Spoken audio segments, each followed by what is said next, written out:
Okay, let's talk about disappointment and frustration.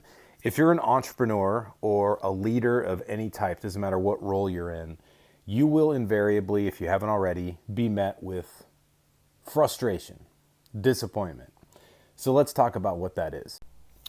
First and foremost, disappointment at its core is a miscalibration of your expectation with reality. So you expected something to happen the way you wanted it to, but then when reality sets in, it doesn't match up, right? So maybe you thought you were going to make the sale, maybe you thought that your product launch was going to go without a hitch.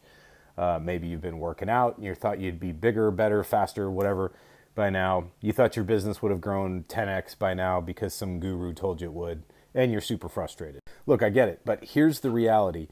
Disappointment is a choice. So you can actually have the interface moment of disappointment where obviously reality doesn't meet up with your expectation, and you can interface with that. It's extremely important that you do that. Do not try to avoid it. Don't try to sugarcoat it. Don't try to put some kind of rose-colored glasses on and try to call it what it isn't. It's okay to be disappointed. It's called having standards, high standards, hopefully, right?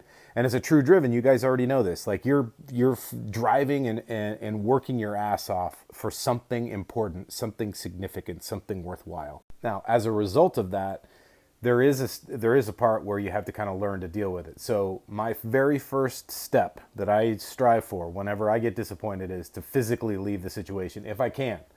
Now, sometimes you can't. You might, find yourself strapped in an airplane, getting ready to take off, and you're disappointed because it's late or whatever. You can't do anything about it. But if in a typical situation, a leadership situation, if you can physically remove yourself from the situation, if you can.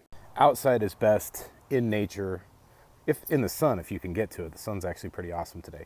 But this does an amazing, almost instantaneous recalibration. So if you're disappointed, instead of thinking about the thing you're disappointed in, you're actually getting the fresh air, you're getting the blood pumping, and you're out in the elements, which actually makes things better. Step 2, you already knew it was coming because you've seen me talk about this forever, is get your ass to the gym. Lifting weights specifically. Any workout counts. A walk outside, push-ups, burpees, doesn't matter what it is. But if you can get yourself to lift weights, break a sweat, you are instantly going to feel better. You get two benefits. You get the benefit of the physical. You get to offload some of that energy, that anxiety, whatever it is you're feeling. Plus, mentally, it brings you down, it calms you down. Perhaps the most important, though, is to talk it out. Not a bitch session, not a complaint session. A little bit of a vent is fine, but you want to have a productive conversation talking through solutions with somebody you can trust. A confidant, business partner, mentor, doesn't matter who it is. That's what's going to help you actually make use of the disappointment so you can bounce back and be better next time.